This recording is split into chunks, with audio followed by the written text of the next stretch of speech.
And here's the example in the book of Freely Freely. There is a commercial, which I would love to get rid of, but what can you do? 15. So I'm just going to turn on mute until it's done. So the difference is that between monophonic and homorhythmic is that monophonic, it's always going to be the same note or just one single line. If it's multiple voices, they're still going to be singing the same actual note. Whereas homorhythmic texture, it can be singing or playing any note that's in the chord, so it's moving harmonically, but it's all moving at the same time, rhythmically. So here is Freely Freely, which is 7.15. God forgave my sin in Jesus' name. I've been born again in Jesus' name, and in Jesus' name. So just listen, the example I found, I couldn't get rid of the guitar that's kind of doing something else, which, would be, I would call it either sort of a supporting melody, which, would probably be polyphonic, but if you just listen to the voices, that's homorhythmic. So a lot of hymns are homorhythmic. Those are the four that you really, really need to know about. So again, if I show you on the board, I wrote them all out. So here we have texture types, monophonic, just meaning one voice, one melody, one line. Polyphonic, poly meaning multiple, right? So multiple melodies going on at the same time. It could be 2 melodies, it could be 3 melodies, it could be 4 melodies for all, it could be any of those, as long as they're their own individual melodies. Homophonic texture is going to have just one melody line, and then it's going to have harmonic support underneath, so an accompaniment. And then homorhythmic texture is going to be harmonically diverse, right? So any note from different chords, but it's going to have the same exact, it's going to move in the same rhythm. So that's the difference. Beyond that, we have sort of some analysis of texture, things that you need to know about. And so they're just sort of things that when you're analyzing a piece of music, you can just kind of plunk it in there, sort of like when we label non-chord tones, stuff like that. So the first one to know is primary melody, and I'll show you an example of all these in a minute. So primary melody, all it is you're labeling the main melody, all right? So if it's a homophonic piece, it's whatever that melody is. If it's a polyphonic piece, if both melodies are equally important, they'll both be the primary melody. So the next one you need to know is secondary melody. And secondary melody, so here, just to give you an example. So this Mendelssohn piece right here we go, primary melody, boom. That's all you have to do is just label PM.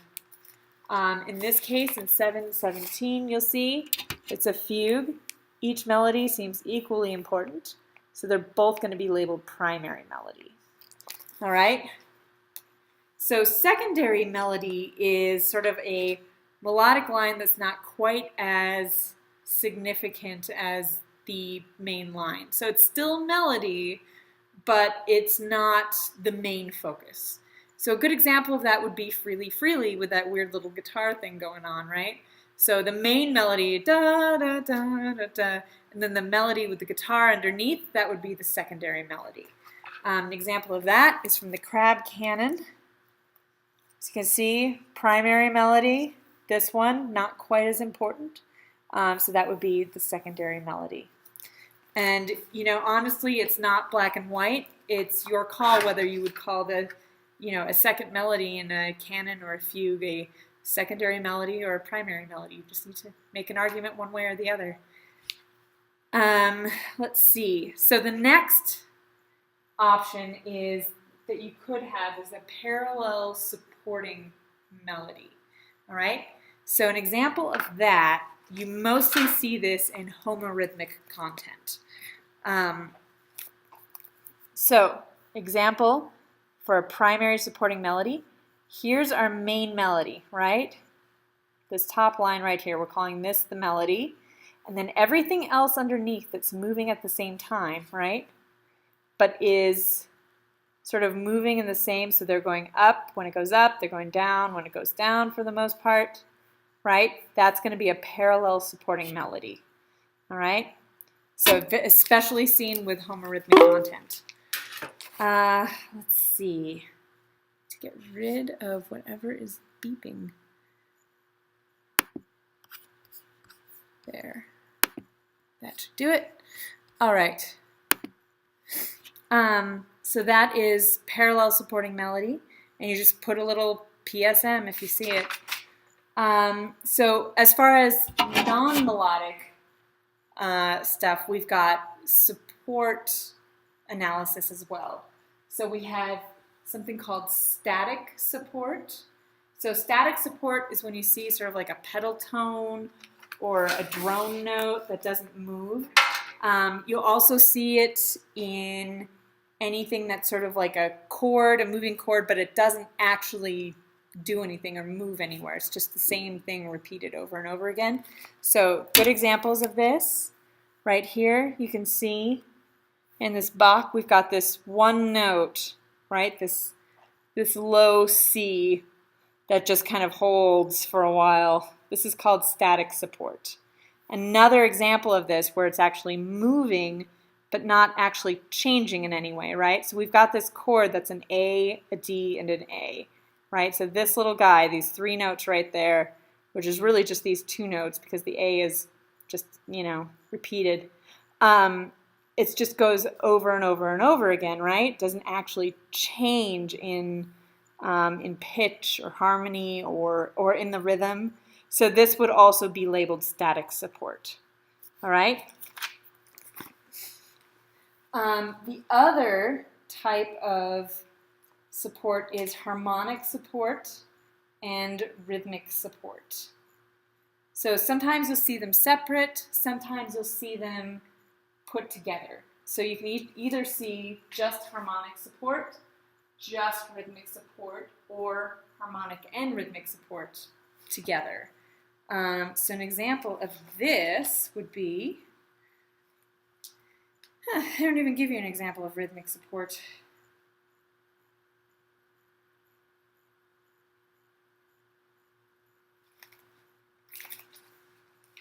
So I guess what you could do is, so this example right here, you can see there's not a lot of rhythmic action going on, they're just kind of half-note chords.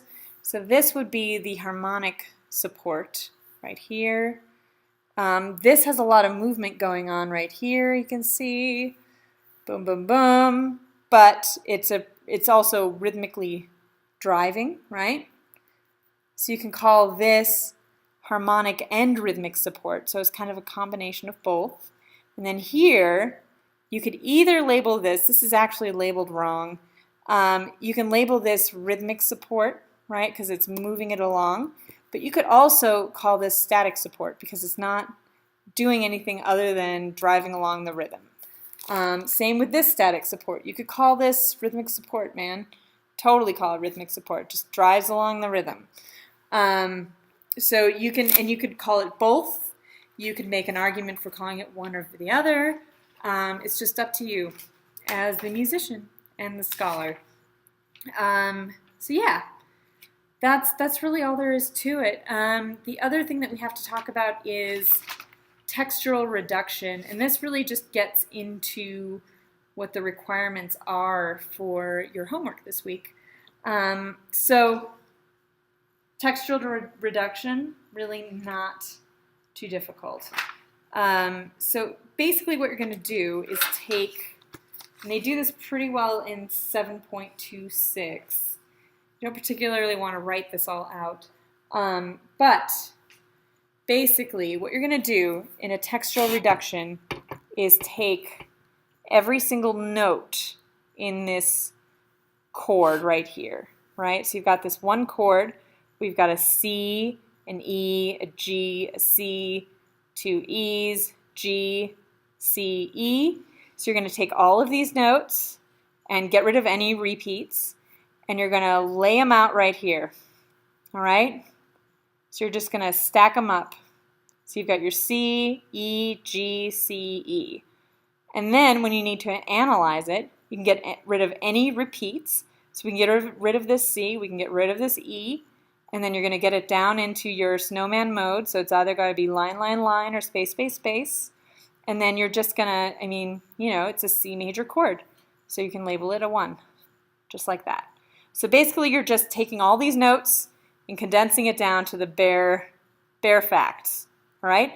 And it's not moving harmonically. This is just the same thing repeated, which is how we come to the determination that the harmonic rhythm is moving at a whole note, right? Because this is just the same thing again. Then we get a change finally. Here, the notes finally change, right? So we get a slight change. We go up to a D. So we add that D to the pile. We get rid of the E, and we come up with a 2-4-2, which is technically a 7th chord. We haven't talked about that yet. So if you run into 7th chords, don't worry. Just do the best you can with them. If you can't figure out what the inversion is, they'll still reduce to a line, line, line, or a space, space, space. It's just that they're going to have an extra note. So they're going to have 4 notes in their, triad, which is no longer a triad, right? So a triad is 3 notes. A 7th chord is just going to have 4 notes in it, but still going to stack up line, line, line, space, space, space. Don't worry about calling out the inversions. Just see if you can figure out what the root is and label it in a Roman numeral analysis for the homework. So that's really all it is. It's pretty straightforward. Let's see. So what I'm going to have you do this week is assignment 7.1. Well, for chapter 7, you're going to have stuff in chapter 8 as well too, because we've got to smash it all in. So chapter 7.1, you're going to do numbers 1 through 7.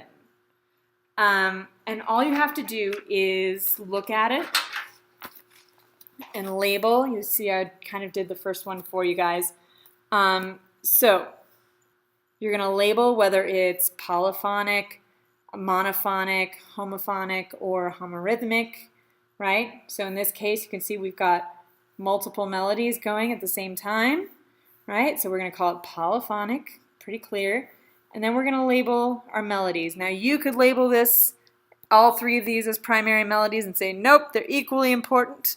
You could do one primary melody and then secondary melody and secondary melody.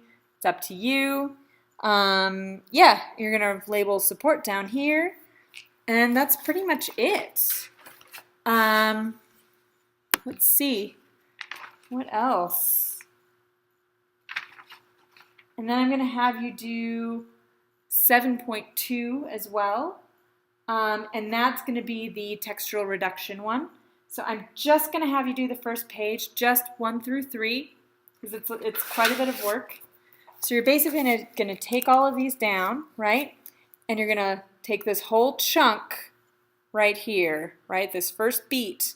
You're going to take all these notes and lay them out here, all right? And then figure out what the actual harmonic analysis is, all right? The first one's done for you. So you've got a G, a B, a D, a B. The C is a neighboring tone, right? Doesn't belong in the chord. So we just get rid of it. So we've got our G, B, D, and we're in the key of G major. Call it a 1 chord. So we just lay them out right there, and we go to the next one. And you can see it's moving in sort of straight up quarter notes, right? So this is from way back at the beginning when we did this, and you had to reduce the rhythm for stuff. So just take that and this one, all right, and the third one, and take those down, reduce them, analyze them, just 1 through 3, and then I'll go over chapter 8 in a minute. All right.